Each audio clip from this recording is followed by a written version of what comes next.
आप में से बहुत सारे दोस्तों ने a brief history of time जो स्टीफन हॉकिंस की बुक है वो पढ़ी होगी। थियोरेटिकल कॉस्मोलॉजी पे बुक है और उन लोगों की भी समझ में आ जाती है जिनके पास कोई भी पहले से फिजिक्स की कोई नॉलेज नहीं। आप एक बात समझिए, स्पेस एंड टाइम इस तरह के कंसेप्ट को समझाने के लिए जो मैथमेटिक्स रिक्वायर्ड है वो इस बुक में यूज़ नहीं किया गया है। इस पूरी बुक की खूबसूरती ये है कि इस बुक में कोई भी मैथ इक्वेशन नहीं है। स्टीफन हॉकिंस जब इस बुक को लिख रहे थे तो उनके जो पब्लिशर थे उन्होंने उनको एक मशवरा दिया कि Steve, if you include any one equation in the book your book sale will be halved. एक इक्वेशन आधी सर्कुलेशन बुक की होगी, मगर फिर भी स्टीफन हॉकिंस ने एक इक्वेशन उसमें लिखी, वो थी E=mc²। तो समझिए E=mc² के महत्व कितना बड़ा है। और दूसरा ये कि अगर किसी मैथ्स या फिजिक्स के कंसेप्ट को साधारण तरह से साधारण भाषा में लिखा जाए, समझाया जाए तो किसी की भी समझ में आ सकता है। ज़रूरी नहीं कि हर चीज़ बहुत ही उलझे हुए तरीके से समझाई जाए। एक बहुत बड़ा सबक है ये, एक बहुत बड़ा सबक है हमारे लिए जो अपने बच्चों तक साइंस, टेक्नोलॉजी, इंजीनियरिंग और मैथमेटिक्स की बातें पहुंचाना चाहते हैं। जब स्टीफन हॉकिंस हमें ब्लैक होल्स के बारे में, बिग बैंग के बारे में इतनी साधारण भाषा में समझा सकते हैं, तो क्यों हम ये बात अपने बच्चों तक नहीं पहुंचा सकते? अगर उन बच्चों तक ये बात इतने खूबसूरत अंदाज में पहुंचे कि वो they fall in love with physics, they fall in love with mathematics, then imagine their excitement. बच्चे डरते इसी बात से है ना कि मैथ्स और साइंस इतना कॉम्प्लिकेटेड है कि उनको समझ नहीं आता, तो उनकी समझने की भाषा में बात की जाए जैसा स्टीफन हॉकिंस ने हमें समझाया।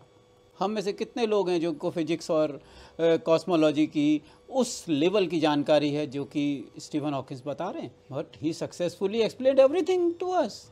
दिस इज़ व्हाई ये जो है वो रिमार्केबल ऑथर थे स्टीफन हॉकिंस, और उससे ज़्यादा बेहतरीन आदमी थे, वो भी बात है। चलिए, ये बात तो हो गई स्टीफन हॉकिंस और उनकी बुक की। तो जो पब्लिशर ने कहा, दैट ऑल्सो स्ट्रक मी, कि पब्लिशर ने ये कहा था कि आप इसमें मैथ की इक्वेशन इंक्लूड मत करिए, हमारी बुक की सेल्स डाउन हो जाएगी। मगर ये तो नेगेटिव बात हुई। मेरे पास कुछ एक पॉजिटिव किस्सा है जिसमें कि मैथमेटिक्स की वजह से पब्लिकेशंस की सेल बढ़ गई। अगर आप सुनना चाहें तो मैं बताता हूँ।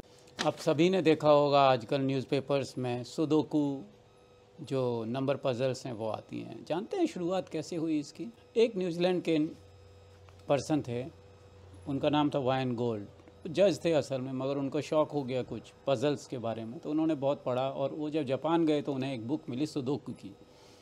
तो सुडोकू पजल्स तो उन्होंने हल की ही, मगर उन्होंने ये देखा कि इस सुडोकू को जनरेट कैसे किया जाए। वो तो जज थे, उनको क्या पता कंप्यूटर प्रोग्रामिंग के बारे में। खैर, उन्होंने बड़ी मेहनत की और एक कंप्यूटर प्रोग्राम बनाया जिससे कि सुडोकू पजल्स को जनरेट किया जा सकता था। तो 2004 में वो सफल हुए। You know how long it took him?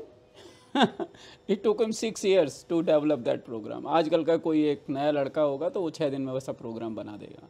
But उनका डेडिकेशन देखिए, उनकी समझ देखिए और उनकी अपने काम के प्रति समर्पण देखिए कि वो करके माने उसका प्रोग्राम बना लिया कि सुडोकू पजल कैसे बनानी है। सो बन गई पजल्स उनकी। तो अब ये अखबार में कैसे पहुँचे? तो वो गए एक न्यूज़पेपर के ऑफिस में, उसका नाम था हैम्पशायर का था, कॉनवे डेली। उनके पास जाके उन्होंने पजल्स को छापना शुरू किया। बड़ी पसंद आने लगी लोगों को, सेल बढ़ने लगी। तो उन्होंने सोचा चलो दूसरे अखबारों के पास भी जाते हैं। फिर वो गए टाइम्स के पास, टाइम्स में छपी। उसके बाद डेली मेल, टेलीग्राफ, सब में ये सुडोकू पजल्स छपने लगी। आलम ये था कि कोई भी ब्रिटिश न्यूज़पेपर बिना सुडोकू के सवेरे मॉर्निंग सर्कुलेशन में नहीं जाता था। ये आलम था। न्यूज़पेपर की सेल बढ़ने लगी। उस समय एक सर्वे किया गया जो कि एक इंडिपेंडेंट नाम के न्यूज़पेपर ने किया था, और उसने ये पता किया कि यूके में पेंसिल की सेल 700% ज़्यादा हुई है। और किस वजह से? सुडोकू हल करने के लिए पेंसिल चाहिए थी, इसलिए। तो ये है मैथ की सक्सेस स्टोरी। ऐसी सक्सेस स्टोरीज़ हमें मालूम होना चाहिए, हमारे बच्चों को मालूम होना चाहिए। और कम से कम इन सक्सेस स्टोरीज़ से एक चीज़ ज़रूर सामने हल हो जाती है, जिस पे हमें भरोसा हो जाता है कि अगर मैथ्स को सही तरह से प्रेजेंट किया जाए तो बच्चों का उसमें इंटरेस्ट आएगा, आम जनता का उसमें इंटरेस्ट आएगा, पेरेंट्स का उसमें इंटरेस्ट आएगा। तो मैथ्स को किताबों से, टेक्स्ट बुक के बाहर ढूंढना होगा, रियल लाइफ में ढूंढना होगा और उसको आसान भाषा में उन तक पहुंचाना होगा। ये काम स्कूल वाले कभी नहीं करेंगे। ये काम स्टीफन हॉकिंस जैसे लोग कर सकते हैं जो कमाल के लोग हैं, या हम आपको जितना हमें समझ है उतनी समझ के हिसाब से उसको बच्चों की भाषा में ट्रांसलेट करके उन तक हमें पहुंचाना होगा। सुडोकू यूके से निकला, अमेरिका पहुंचा, अमेरिका में भी हजारों बुक्स छापी जा चुकी हैं अब तक सुडोकू के ऊपर। अपने बच्चों के साथ सुडोकू कीजिए, कैन पजल्स कीजिए, नंबर पजल्स हैं। आप किताबों से बाहर का मैथमेटिक्स करिए, किताबों से बाहर की साइंस पढ़िए। अगर आपको यूनिवर्स के बारे में पढ़ना है तो स्टीफन हॉकिंस की बुक लेके बैठिए ना। आप इस फिजिक्स की बुक को क्यों उठाते हैं बच्चों के साथ? ऐसे ही रास्ते निकालिए साधारण भाषा में। साधारण भाषा में ज्ञान खुद को दीजिए और वही बच्चों की भाषा में ट्रांसफर। यही होम स्कूलिंग है। होम स्कूलिंग का मतलब है सेल्फ लर्निंग। आप अपने बच्चे को सेल्फ लर्निंग के पाथ पे तभी डाल सकते हैं जब आप खुद उसके सामने एक सेल्फ लर्नर बन के एग्जाम्पल पेश करें। तो सेल्फ लर्नर बनिए, खुद बढ़िए और सीखते रहिए। दुनिया में आज से बेहतर वक्त सीखने का कभी नहीं था। किसी क्लास में जाने के लिए किसी को एक पैसा खर्च करने की ज़रूरत नहीं है। इंटरनेट पे, यूट्यूब पे, विकीपीडिया पे सब अवेलेबल है। ये जो मैंने बनाया ये भी विकीपीडिया से ही लिया है मैंने। तो सीखने की आदत डालो, बच्चों को अपने आप सीखने की आदत पड़ जाएगी। सवाल आप पूछेंगे, बच्चों को भी सवाल पूछने की आदत पड़ेगी।